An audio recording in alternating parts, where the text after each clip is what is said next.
Mis padres biológicos me sacaron de su casa cuando tenía 10 años. No porque no pudieran mantenerme, no porque estuvieran enfermos. Me dejaron con sus amigos para vender la casa, mover su dinero y viajar sin tener que cargar conmigo. Ahora tengo 25 años. Me llamo Irene Montalvo y trabajo como especialista en marketing en Aranda y Beltrán, una agencia de Querétaro que maneja campañas para clientes importantes. En la oficina me ven llegar temprano, con mi café, mi laptop y las juntas del día en la cabeza. Me ven hablar de presupuestos, reportes y entregas y creen que siempre fui así. Casi nadie sabe de dónde vengo. Para entenderlo hay que volver 15 años atrás, cuando todavía me llamaba Irene Salcedo y vivía con Gustavo y Beatriz Salcedo, las personas que supuestamente eran mis padres. Desde niña supe que algo no estaba bien en esa casa. No era que me faltara comida. No era que me mandaran sucia a la escuela. Siempre tuve uniforme limpio, útiles, zapatos y un plato servido en la mesa. Pero eso era todo. Lo básico, lo necesario para que nadie preguntara nada. Mientras mis compañeras salían de la primaria y corrían a abrazar a sus mamás, Beatriz apenas me miraba y decía, ¿traes tarea? Cuando otras niñas contaban que sus papás les leían cuentos antes de dormir, Gustavo se paraba en la puerta de mi cuarto y soltaba un «Buenas noches, Irene», como quien cumple una obligación antes de irse. En la cena casi no hablábamos. ¿Terminaste?, preguntaba Beatriz desde el otro lado de la mesa, sin despegar los ojos de una revista. Sí. Entonces, levanta tu plato y ponte a hacer la tarea. Nunca me preguntaba cómo me había ido. Nunca quiso saber si había aprendido algo nuevo, si alguien me había hecho llorar, si me gustaba una materia o si tenía amigas. Nada. Gustavo era igual. Llegaba del trabajo, decía «hola», sin ganas, y se encerraba en su despacho. Después de cenar volvía ahí, o se sentaba con Beatriz a hablar de sus viajes, porque viajaban mucho. Cada 2 o 3 meses hacían maletas, y me dejaban con sus amigos, Armando y Silvia Montalvo. Ellos vivían lo bastante cerca para llegar en unos 20 minutos cuando no había tráfico, en una casa más sencilla, pero mucho más cálida. No tenían hijos. Eran los únicos amigos cercanos de Gustavo y Beatriz. Nunca escuché hablar de abuelos, tíos o primos. En mi casa no había visitas familiares, ni comidas grandes, ni llamadas largas con parientes. Solo ellos dos, sus planes y yo, como algo que estorbaba, pero que todavía no podían quitarse de encima. Con Armando y Silvia era distinto. Su casa olía a pan dulce, a café de olla, a comida recién hecha. Silvia me recibía con un abrazo de verdad, de esos que aprietan. Armando se sentaba conmigo a jugar lotería, dominó o serpientes y escaleras. Me llevaban al parque, al cine, por helado, a caminar al centro los domingos. Silvia me peinaba con cuidado y me preguntaba cosas que nadie me preguntaba en mi casa. «¿Cómo te fue en la escuela, mi niña?». Yo al principio respondía poco. No estaba acostumbrada a que alguien realmente quisiera escuchar. Una vez, cuando tenía 9 años, le pregunté a Silvia mientras me ayudaba a ponerme los tenis. «¿Por qué no puedo ir de viaje con mis papás?». Ella se quedó quieta un momento. Se le entristeció la cara. «Son viajes largos, de adultos», dijo, escogiendo bien las palabras. «Pero a nosotros nos encanta que vengas. Tú sabes eso, ¿verdad?». Asentí. Pero por dentro me pregunté, ¿qué tenía yo de malo para que mis propios padres no quisieran llevarme? Cuando Gustavo y Beatriz regresaban de sus viajes, nunca me traían nada. Ni un llavero, ni una postal, ni una bolsa de dulces. En la escuela mis compañeras presumían recuerdos de sus vacaciones o de los viajes de sus papás. Yo me quedaba callada y hacía como que buscaba algo en mi mochila. Por eso casi no lo creí cuando, unos días antes de cumplir 10 años, Beatriz mencionó una fiesta. «Estamos pensando hacer algo pequeño por tu cumpleaños la próxima semana», dijo durante el desayuno. «Puedes invitar a unas niñas de tu salón». Me quedé con la cuchara suspendida a medio camino. «¿Por mi cumpleaños?». Beatriz frunció la boca. «Sí, Irene. Eso dije». Intenté no emocionarme demasiado. Tenía miedo de que se arrepintiera. «Sí, me gustaría». Y, contra todo lo que esperaba, lo hicieron. Compraron un pastel de 3 leches, colgaron unos globos en la sala y me dejaron invitar a 5 compañeras. No fue una fiesta grande, pero para mí fue enorme. Por unas horas, la casa fría donde vivía pareció una casa normal. Hubo refresco, gelatina, risas, platos de cartón y niñas corriendo por el pasillo. Cuando llegó el momento del pastel, Gustavo se paró detrás de mí. «Pide un deseo», dijo, con una sonrisa que no le conocía. Cerré los ojos frente a las 10 velitas encendidas y pedí que las cosas se quedaran así. Que quizá mis papás por fin me quisieran. Que quizá algo hubiera cambiado. 3 días después entendí que no. Llegué de la escuela y encontré a Armando y Silvia en la sala. Estaban sentados frente a Gustavo y Beatriz, hablando en voz baja. Sus caras eran serias. Mientras colgaba mi mochila alcancé a escuchar algunas palabras. Los papeles. El trámite. Hay que decírselo. Cuando se dieron cuenta de que estaba ahí, todos se callaron. Silvia intentó sonreír. «Hola, mi niña. ¿Cómo te fue?» «Bien», respondí, con un nudo en el estómago. «¿Qué pasa?» «Nada que sea asunto tuyo todavía», dijo Beatriz. Seca.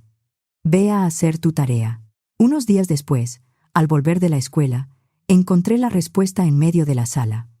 Mis maletas estaban ahí. Mi ropa, mis libros, mis cuadernos, mis juguetes. Todo lo mío estaba empacado y acomodado junto a la puerta, como si yo fuera una visita que ya se había quedado demasiado tiempo. Gustavo y Beatriz estaban sentados en el sillón. Armando y Silvia estaban de pie, incómodos, con los ojos rojos. «¿Qué está pasando?», pregunté. La voz me salió baja, como si una parte de mí ya supiera que nada bueno podía salir de esa escena. Beatriz se levantó y se acomodó la blusa. «Irene, desde hoy vas a vivir con Armando y Silvia. Primero te quedarás con ellos mientras se terminan los trámites. Después, ellos se van a encargar de ti». No entendí. O no quise entender. «¿Cómo que voy a vivir con ellos?». Gustavo suspiró, impaciente. «Es muy sencillo. Nosotros ya no vamos a ser tus padres. Ellos van a adoptarte. Van a cuidarte de ahora en adelante». Me quedé parada sin entender cómo una frase podía dejarme sin casa. «¿Por qué? ¿Hice algo malo?». Empecé a llorar. Beatriz hizo una mueca, como si mis lágrimas le molestaran. «No empieces. Llorar no va a cambiar nada, Irene. Ya está decidido». «Pero yo vivo aquí». «Ya no», dijo Gustavo. Eso fue todo.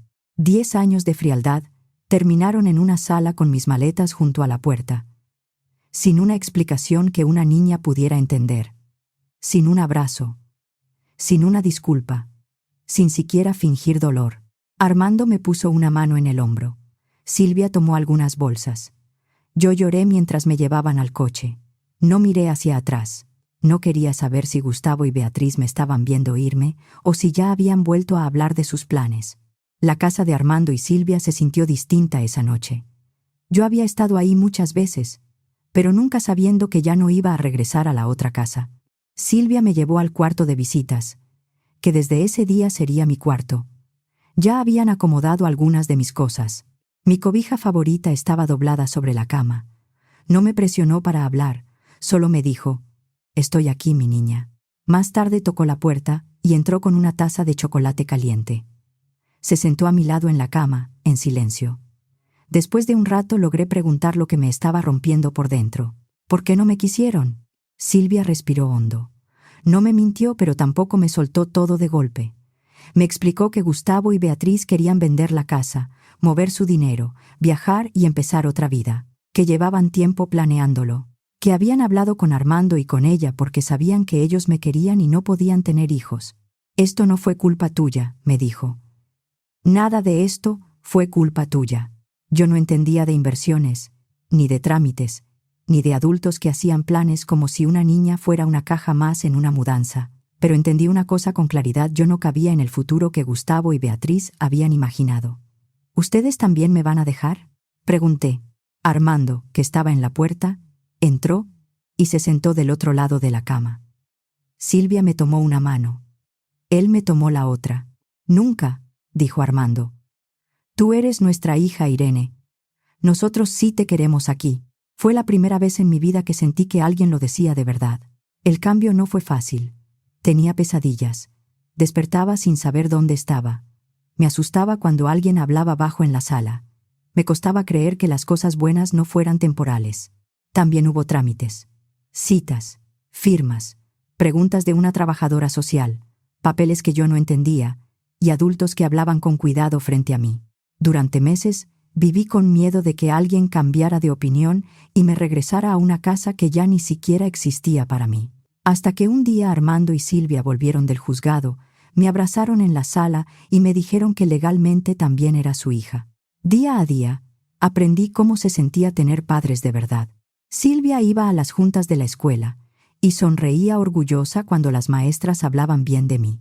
Armando me enseñó a andar en bicicleta sin rueditas, corriendo detrás de mí por la calle hasta que por fin logré avanzar sola. Gritó tan fuerte de emoción que una vecina salió a ver qué pasaba. Me ayudaban con la tarea. Me preguntaban cómo me sentía. Me abrazaban todos los días. Si me raspaba una rodilla, Silvia me limpiaba con cuidado y Armando decía: «Esa banqueta no sabía con quién se metía». Cuando llegaron las vacaciones, me llevaron varios días a Huatulco. Fuimos en avión, y para mí el vuelo fue casi tan emocionante como el mar. Era la primera vez que veía tanta agua junta. Construí castillos de arena con Armando y junté conchitas con Silvia. Se tomaron fotos conmigo como si yo fuera lo más importante del viaje. Al regresar, pusieron una de esas fotos en la sala. Yo estaba en medio de los dos, despeinada, quemada por el sol y sonriendo con toda la cara. Unos 3 meses después de mudarme con ellos, una tarde pedaleé hasta mi antigua colonia. No estaba lejos, pero igual sabía que no debía hacerlo sola. No sé bien qué buscaba, tal vez comprobar que todo había pasado de verdad. La casa ya no era nuestra. Una familia nueva vivía ahí. Había niños jugando en el patio trasero y una canasta de basquetbol en la entrada. Gustavo jamás habría permitido algo así porque decía que arruinaba la fachada. Me quedé parada en la banqueta mirando a extraños ocupar el lugar donde yo había crecido sintiéndome invisible. Gustavo y Beatriz se habían ido de verdad. Habían vendido la casa, habían borrado su vida ahí y me habían borrado a mí con ella. Pero no me dolió como pensé. Ese día dejé de esperarlos. No por rencor, sino porque seguir queriendo a personas que no me querían era una forma de seguir parada en la puerta de una casa cerrada. Esa noche, durante la cena, miré a Silvia mientras servía sopa de fideo. «Gracias, mamá», dije. Se quedó inmóvil con el cucharón en la mano. Sus ojos se llenaron de lágrimas, pero sonrió tan grande que parecía que le dolía la cara. Después miré a Armando. «¿Me pasas las tortillas, papá?» Él se levantó de la mesa diciendo que iba por servilletas, aunque las servilletas estaban frente a él. Cuando volvió, tenía los ojos rojos. Desde entonces, ellos fueron mis papás, sin dudas, sin apellidos anteriores, sin condiciones. La secundaria y la preparatoria trajeron sus propios problemas. Amigas que iban y venían, exámenes, inseguridades, primeras salidas, primeras decepciones. Pero yo tenía una base firme en casa. Silvia y Armando estaban ahí, siempre. Cuando empezaron a llegar los resultados de admisión a la universidad, conseguí una beca parcial en una universidad de Querétaro con buen programa de mercadotecnia. No cubría todo, pero ayudaba bastante. «Nosotros hemos estado ahorrando para tus estudios desde que llegaste a esta casa», me dijo mamá una tarde, mostrándome una carpeta con estados de cuenta y recibos. Yo no sabía qué decir, pero es mucho dinero. Papá me puso una mano en el hombro. «Una hija no es una carga, Irene. Es una responsabilidad que se asume con amor». Durante la universidad trabajé medio tiempo en una cafetería, luego en la librería de la universidad y después dando asesorías a alumnos de primeros semestres. No porque ellos me obligaran, sino porque yo quería tener mi propio dinero. No quería sentir que todo me lo daban. Con mi primer pago formal, le compré a mamá una pulsera de plata y a papá un reloj sencillo pero bonito. Los dos lloraron cuando abrieron los regalos. Yo me reí, pero también terminé llorando. Después de graduarme, conseguí trabajo en una agencia pequeña. No era mi empleo ideal, pero era el inicio. Renté un departamento con una amiga de la universidad y empecé a construir mi vida adulta. Cada 2 fines de semana iba a visitar a mis papás. Comíamos juntos los domingos. Ayudaba a papá con las plantas del jardín o acompañaba a mamá al mercado.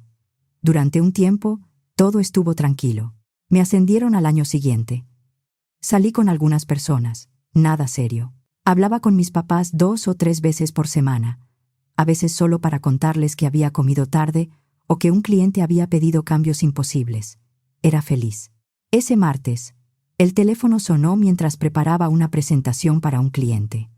Estaba en la oficina, revisando unas diapositivas, cuando apareció un número desconocido. Casi no contesté, pero algo me hizo tomar la llamada. ¿Hablo con Irene Montalvo?, preguntó una voz formal. Sí, ella habla. Soy el oficial Ramírez, de Tránsito Municipal. Necesito que se presente cuanto antes. Hubo un accidente.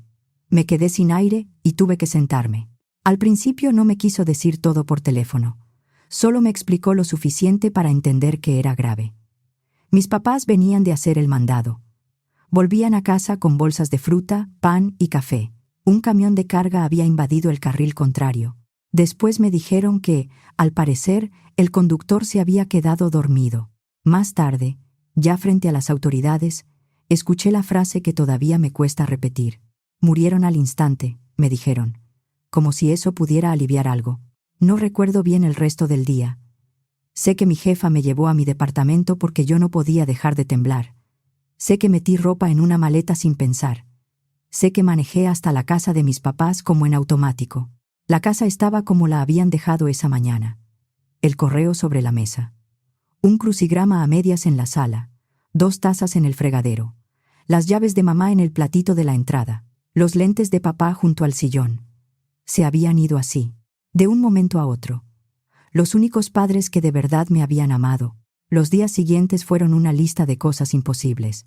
Elegir ataúdes, escoger flores, firmar documentos, escribir una esquela, avisar a vecinos, amigos, conocidos de la iglesia, antiguos compañeros de trabajo de papá. La funeraria olía a flores y café recalentado. La gente me abrazaba y me decía que lo sentía mucho. Me repetían que Armando y Silvia habían sido personas maravillosas, que siempre hablaban de mí con orgullo, que me querían más que a nada. Yo asentía, daba las gracias, no sentía las piernas. Después del servicio, un hombre de traje gris se acercó. Se presentó como el licenciado Arturo Medina, abogado de mis papás. Yo lo había visto alguna vez en la casa, años atrás, cuando ayudó a papá con unos papeles de las escrituras. Me preguntó si podía verlo al día siguiente en su oficina para hablar del testamento. Acepté porque ya estaba funcionando en automático. Una cosa más que hacer. Un trámite más. La oficina del licenciado Medina era pequeña, ordenada, con libreros oscuros y diplomas en la pared. Me ofreció café. Lo rechacé. Solo quería terminar. Sus padres eran personas muy organizadas, dijo, abriendo una carpeta. Actualizaron su testamento el año pasado. No me sorprendió. Papá y mamá siempre pensaban en todo. Le dejaron todo a usted, Irene. La casa está completamente pagada. Además, hay una cuenta de ahorro e inversiones por aproximadamente 3 millones de pesos. La cifra me golpeó. 3 millones de pesos. Yo no tenía idea de que hubieran guardado tanto. Vivían con mucha prudencia, explicó el licenciado. Al verme la cara, ahorraron durante años. Hicieron inversiones cuidadosas. Querían asegurarse de que usted estuviera protegida. Incluso muertos, seguían cuidándome. Me quebré ahí mismo, frente a un hombre que apenas conocía. Durante las semanas siguientes pedí licencia en el trabajo y me quedé en la casa. Mi casa, aunque me dolía pensarla así, no podía regresar al departamento y fingir que la vida seguía. Nada seguía, no como antes. Empecé a revisar sus cosas poco a poco. Doné ropa que sabía que ellos habrían querido donar. Guardé el suéter favorito de papá, el joyero de mamá, sus fotos, sus cartas, los adornos que comprábamos cada Navidad. Una tarde, al ordenar papeles en el estudio, encontré una carpeta con mi nombre, Irene, adopción. Dentro estaban los documentos del proceso que había comenzado cuando yo tenía 10 años. Consentimientos, copias, actas, resoluciones, papeles que explicaban en lenguaje frío lo que para mí había sido una herida abierta. Al fondo de la carpeta había una carta escrita a mano. La letra era de mamá, La fecha era de hacía apenas 3 años. La abrí con las manos temblando. Mi querida Irene, si estás leyendo esto, seguramente algo nos pasó y ya no pudimos decírtelo de frente. Queremos que sepas que adoptarte fue la alegría más grande de nuestra vida. Durante años, quisimos tener un hijo y no se pudo. Cuando Gustavo y Beatriz nos hablaron de la posibilidad de que vivieras con nosotros y después pudiéramos adoptarte, sentimos que la vida nos estaba dando una oportunidad que ya no esperábamos. La forma en que ocurrió fue injusta para ti. Eso nos dolió siempre. Ninguna niña debería sentir que la están sacando de su casa como si sobrara. Pero tú nunca sobraste aquí. Tú nos hiciste familia. Esperamos haberte dado el amor y la seguridad que merecías desde el principio. Nunca dudes de esto, fuiste deseada, elegida y amada todos los días. Con todo nuestro amor, mamá y papá. Me senté en el piso del estudio y lloré abrazando esa carta. Ellos me habían querido desde el principio. Después de un mes en la casa, tomé una decisión. Renuncié a mi empleo anterior y me mudé de forma permanente. Quería quedarme en el lugar donde había sido más feliz. Quería cuidar la casa que ellos habían llenado de amor. Mi antigua agencia lo entendió. Dejé el departamento, empacé mis cosas y volví a instalarme en mi cuarto. Me parecía extraño dormir ahí siendo adulta, con el cuarto de mis papás intacto al final del pasillo. No podía entrar todavía. No estaba lista. Busqué trabajo en Querétaro y me ofrecieron un puesto en Aranda y Beltrán. El sueldo era mejor que el anterior y el trabajo me gustaba. Me enfoqué en eso porque necesitaba algo que me obligara a levantarme todos los días. Poco a poco armé una rutina. Trabajo entre semana. Mandado los sábados. Arreglos de la casa los domingos. Café temprano. Silencio por las noches. Hice algunos amigos en la oficina, pero no demasiados. No estaba lista para socializar de verdad. Durante meses, el dolor fue como una piedra en el pecho. Luego empezó a pesar un poco menos. No desapareció, pero me dejó respirar. Y entonces llegó aquel sábado por la mañana. Estaba en la cocina preparando café y haciendo una lista de pendientes cuando sonó el timbre. Era temprano, todavía no daban las 9. No esperaba a nadie. Fui a abrir, molesta y confundida. Al abrir la puerta, se me resbaló la taza de la mano. Se estrelló contra el piso y se hizo pedazos. En el porche estaban Gustavo y Beatriz Salcedo, mis padres biológicos. No los veía desde hacía 15 años. Se veían más viejos, más cansados. Gustavo había perdido casi todo el cabello y tenía el rostro hinchado. Beatriz conservaba algo de esa rigidez de antes, pero las líneas alrededor de su boca la hacían parecer agotada. Aún así, los reconocí al instante. «Irene», dijo Beatriz, con la voz quebrada. Dio un paso hacia mí, abriendo los brazos. «Mi niña». Retrocedí antes de que pudiera tocarme. Gustavo habló enseguida. «Nos enteramos de lo de Armando y Silvia.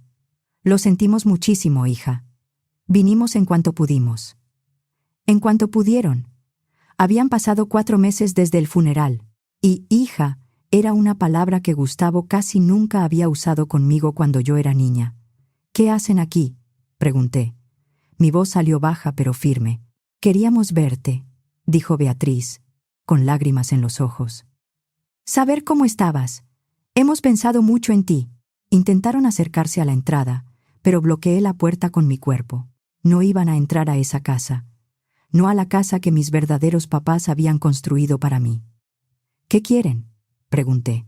Se miraron como antes, como cuando ya habían decidido algo sin preguntarme. «Solo queremos hablar», dijo Gustavo. «¿Podemos pasar?» «No».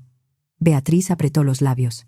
«Por favor, Irene, somos tus padres». «Mis padres no están». Hubo un silencio incómodo. Respiré hondo.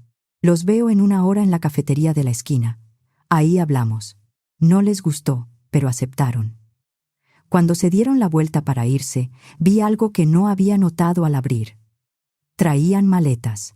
A las 10 en punto, entré a la cafetería. Gustavo y Beatriz ya estaban sentados en una mesa del rincón. Tenían 2 cafés frente a ellos y sonrieron al verme, como si fuéramos una familia reuniéndose después de un malentendido. Me senté frente a ellos sin quitarme la bolsa del hombro. Gracias por venir, empezó Beatriz. No respondí.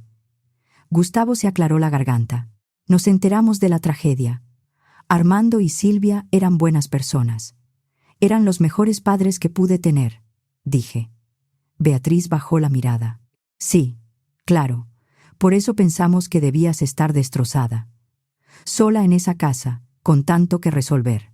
Lo he resuelto, pero no tienes por qué hacerlo sola, insistió ella. Nosotros estamos aquí. Solté una risa corta. No de diversión, de incredulidad. 15 años tarde. Gustavo apretó la mandíbula. Sabemos que cometimos errores. ¿Errores? Lo miré directo. Me empacaron la vida en maletas y me sacaron de su casa a los 10 años. Beatriz empezó a llorar. No sabíamos lo que hacíamos. Sí sabían. Por eso ya tenían los papeles listos. Gustavo miró hacia la ventana. Pensamos que estarías mejor con ellos. Qué conveniente. Beatriz extendió la mano sobre la mesa, pero yo la retiré antes de que me tocara. La verdad es que hemos pasado tiempos muy difíciles, dijo. Las inversiones salieron mal. Gastamos más de lo que debíamos. Vendimos lo último que nos quedaba y ya no tenemos a dónde ir. Ahí estaba. La razón real. No era amor, no era arrepentimiento, no era culpa, era necesidad. Gustavo habló con voz más baja. No tenemos empleo estable, no tenemos ahorros. Supimos que te habías quedado viviendo en la casa de Armando y Silvia, y pensamos que tal vez podrías ayudarnos. Beatriz se limpió las lágrimas con una servilleta.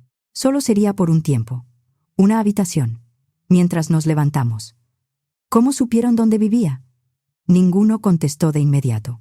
Querétaro no es tan grande, dijo Gustavo al fin. La gente habla. Me quedé mirándolos. Entonces no vinieron cuando murieron mis papás. No vinieron al funeral. No llamaron. No mandaron una tarjeta. Vinieron cuando supieron que yo estaba sola en una casa.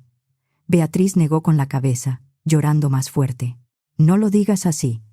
¿Cómo quieres que lo diga? Gustavo se inclinó hacia mí. Irene, te guste o no, somos tus padres. Somos la única sangre que te queda. Sentí algo frío subir por mi pecho. Ya no era tristeza. Era claridad. Mi familia fueron los que me criaron, dije despacio. Mis padres de verdad murieron hace 4 meses en un accidente. Ustedes dejaron de ser mi familia el día que me sacaron con mis maletas a los 10 años. Beatriz se cubrió la boca. Éramos jóvenes. Fuimos egoístas. Nos arrepentimos. ¿Durante 15 años se arrepintieron sin buscarme una sola vez? No respondió. Abrí mi bolsa, saqué dinero y dejé unos billetes sobre la mesa. Esto paga sus cafés. Es lo único que van a recibir de mí. Me levanté. Gustavo también se levantó. No puedes dejarnos así. Lo miré con una calma que me sorprendió. Ustedes sí pudieron dejarme. Salí de la cafetería sin mirar atrás. Escuché a Beatriz llamarme, pero no me detuve. Durante 2 días creí que eso había terminado. El lunes, al volver del trabajo, vi un coche viejo estacionado frente a mi casa. Gustavo y Beatriz estaban adentro. El parabrisas tenía polvo. En el tablero había envolturas de comida y botellas de agua. Cuando bajé de mi auto, Gustavo abrió la puerta del suyo. ¿Qué hacen aquí?, pregunté. No tenemos a dónde ir, dijo. Beatriz asomó la cara por la ventana. Vamos a quedarnos aquí hasta que cambies de opinión. Están acosándome. Estamos en la calle, dijo Gustavo. No estamos haciendo nada ilegal. Entré a la casa y cerré con llave. Desde la ventana de la sala los vi acomodarse para pasar la noche. Tenían cobijas. Venían preparados. Dormí mal. Cada ruido me despertaba. Cada sombra afuera me ponía alerta. Al amanecer, seguían ahí. Me fui al trabajo sin mirarlos. Cuando regresé por la tarde, el coche seguía en el mismo lugar. Beatriz estaba sentada con los brazos cruzados. Gustavo parecía dormido. Esta vez no me quedé paralizada. Cerré la puerta, tomé el teléfono y llamé a la policía. Hay un vehículo estacionado frente a mi casa desde ayer, le dije a la operadora. Las personas que están dentro ya fueron advertidas de que no quiero contacto con ellas. Me están vigilando, se niegan a irse y me siento insegura. 20 minutos después llegó una patrulla. 2 oficiales se acercaron al coche. Vi desde la ventana cómo Gustavo empezó a manotear mientras hablaba. Beatriz señalaba hacia mi casa. Alterada. Abrí la puerta y salí al porche. Uno de los oficiales se acercó a mí. Señorita, estas personas dicen que son sus padres. Lo miré sin dudar. Son mis padres biológicos, pero no viven aquí. No tienen permiso para acercarse a mí y ya les pedí que se retiraran. Llevan 2 días afuera de mi casa. Mis padres legales fueron Armando y Silvia Montalvo. Ellos murieron hace 4 meses. Desde el coche, Beatriz gritó: «¡Soy su madre! ¡Diles, Irene!». El oficial volvió a mirarme. «Me llamo Irene Montalvo», dije. «No quiero que estas personas se acerquen a mi casa ni a mí». El rostro de Beatriz cambió, como si por fin entendiera que yo no iba a abrirles la puerta, ni la casa, ni nada más. Los oficiales regresaron al coche. La conversación se puso más seria. Gustavo levantó la voz, pero no le sirvió de nada. Uno de los policías le explicó que podían quedarse discutiendo y terminar con un reporte por acoso, o podían retirarse en ese momento y no volver. Al final, Gustavo encendió el motor. Beatriz me miró desde la ventana con una mezcla de rabia y súplica. Yo no me moví. La patrulla se quedó ahí hasta que el coche dobló la esquina y desapareció. Nunca volví a verlos. A veces me pregunto qué habrá sido de ellos. Si encontraron un lugar donde dormir. Si alguien más les creyó el papel de padres arrepentidos. Si alguna vez pensaron de verdad en la niña que dejaron llorando junto a sus maletas. Pero la pregunta dura poco. No les deseo daño. Tampoco les deseo cercanía.